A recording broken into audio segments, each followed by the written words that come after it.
یہ ایک عجیب دور ہے جس میں ہم زندہ ہیں، یعنی نبی کریم کی نسل کے لیے آواز اٹھانا جرم بن جاتا ہے۔ سوال یہ نہیں کہ وہ سب کس طرح، کہاں اور کس نے شہید کیے، حقیقت تو یہی ہے کہ وہ سب شہید ہوئے تھے، اور اس وجہ سے جو اختلافات پیدا ہوئے وہ آج بھی ختم نہیں ہو سکے۔ میں ان سب لوگوں کا شکر گزار ہوں جنہوں نے مثبت رائے سے نوازا اور اتحاد امت پر زور دیا، اور وہ لوگ جو مسالک کا جھنڈا اٹھا کر گالیاں دیتے رہے ان کے لیے ہم دوبارہ ذرا جانچتے ہیں کہ ہم نے کیا کہا، تاکہ آپ خود بھی فیصلہ کرنے میں آسانی محسوس کریں۔ پچھلی ویڈیو کو دیکھ کر مجھ پر شیعہ ہونے کا الزام لگایا گیا، مجھے فریبی، جھوٹا اور تقیہ کرنے والا شخص کہا گیا، اور آپ سمجھ سکتے ہیں کہ یہ باتیں کیا ثابت کرتی ہیں۔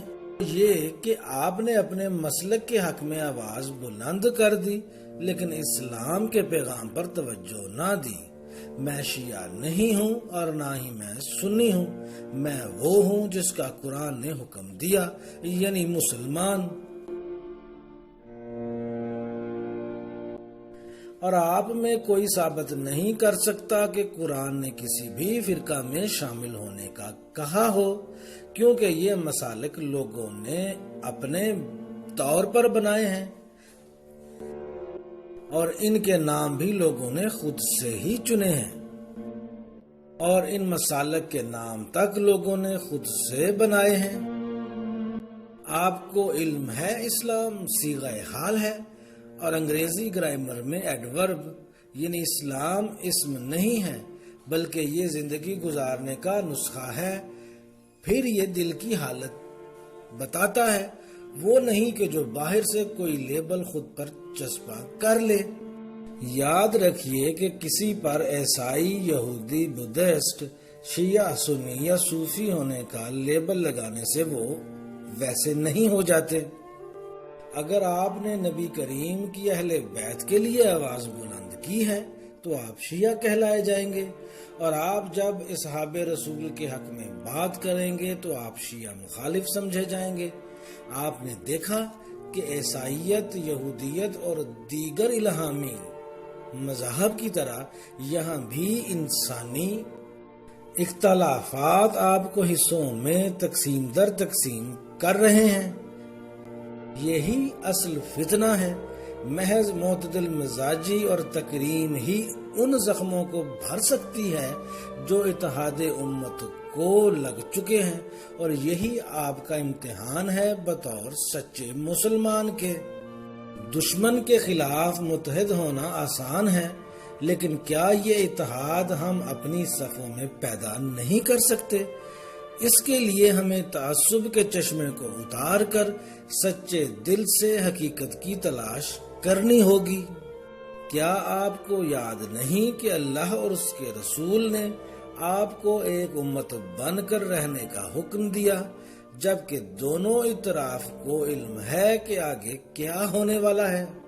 کیا آپ اپنی زندگی اس اتحاد امت کے لیے صرف کریں گے؟ کیا آپ دونوں اطراف ایک دوسرے کی عزت و تکریم کرنا شروع کر دیں گے تاکہ ہم ایک امت بن جائیں؟ یہ ایک امتحان ہے جس میں یا تو آپ کامیاب ہوں گے یا ناکام۔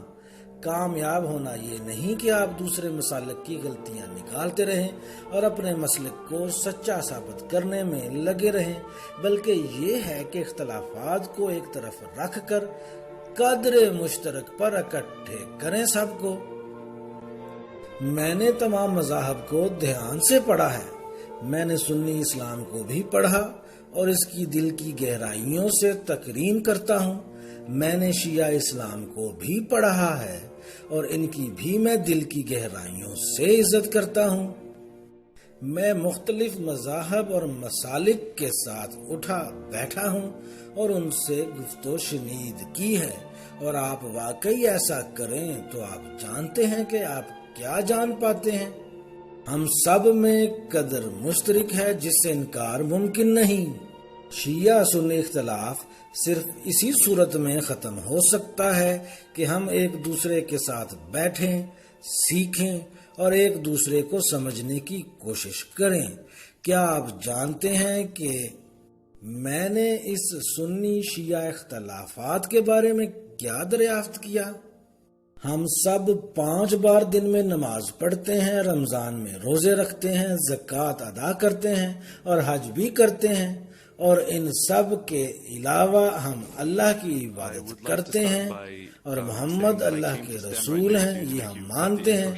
کیا اسلام کے 5 ستون نہیں ہیں؟ اور اب کیا آپ کو اختیار ہے کہ آپ کسی کو کافر یا جہنمی کہیں؟ میرا ماننا ہے کہ ہمیں ایک مقصد کے لیے اکٹھا ہونا چاہیے۔ ہمیں دوستی کو ختم نہیں کرنا چاہیے مسلک یا مذہب کی بنیاد پر، تاکہ ہم اختلافات پر قابو پا سکیں اور متحد ہوں قدر مشترک پر۔ The Creator is saying to them, but those who don't be offended, I'm not patronizing you. Just listen to it in whatever way, shape or form you would like to listen to it in. اللہ تعالیٰ نے قرآن کریم میں ارشاد فرمایا ہے کہ ہم نے تمہیں ایک مرد اور ایک عورت سے پیدا کیا اور تمہیں قبیلوں میں بانٹ دیا تاکہ تمہاری پہچان ہو سکے۔ اس کا مطلب یہ ہے کہ میں وَجَعَلْنَاكُمْ شُعُوبًا وَقَبَائِلَ لِتَعَارَفُوا إِنَّ أَكْرَمَكُمْ عِندَ اللَّهِ أَتْقَاكُمْ إِنَّ اللَّهَ عَلِيمٌ خَبِيرٌ. A quick translation of this would, and allow me to say crude because it's very difficult to try and interpret what we believe is ultimate truth. اور آپ ایک ہی جوڑے کی اولاد ہیں۔ ہمارے لیے اچھائی، برائی، انصاف، بے انصافی، خوبصورتی، بدصورتی کے نظریات ایک جیسے ہیں۔ ہاں، انہیں ہمیں بتانے والا شخص مختلف ضرور ہے، لیکن پھر بھی ہم ایک دوسرے کے ساتھ بیٹھیں، ملیں تو ہم یہ جانیں گے کہ ہم ایک جیسے ہی ہیں۔ Saying that to me in this context, Allah, God, is, if I'm allowed to say, synonymous in this context with truth, beauty, and justice, and the sovereign good. And I think that everybody here in one way or the other, and I've met pretty much everyone here, I think that everybody here believes that there is something true.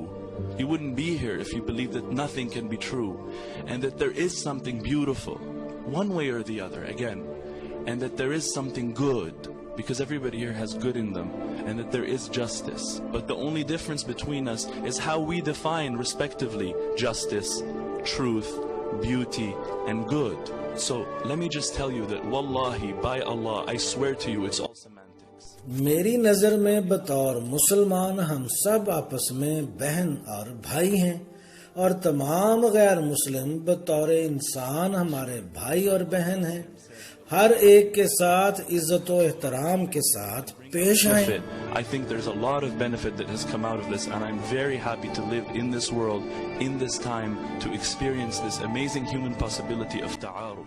صحیح بخاری میں ہے، حضرت محمد صلی اللہ علیہ وسلم نے فرمایا، اچھے عمل کرو خالص نیت اور اعتدال کے ساتھ، ہمیشہ درمیانی راستہ اختیار کرو، معتدل، تاکہ تم اپنے مقصد میں کامیاب ہو سکو، یعنی جنت کے حصول میں۔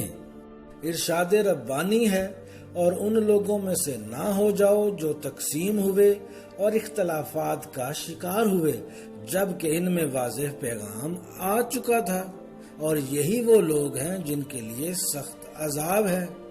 بے شک جنہوں نے اپنے مذہب کو تقسیم کیا، اسے مسالک میں بانٹ دیا، آپ اے محمد صلی اللہ علیہ وسلم کا ان سے کوئی تعلق واسطہ نہ ہے، ان کا معاملہ اللہ کے پاس ہے، اور وہی انہیں بتائے گا کہ وہ کیا کرتے رہے عمر بھر۔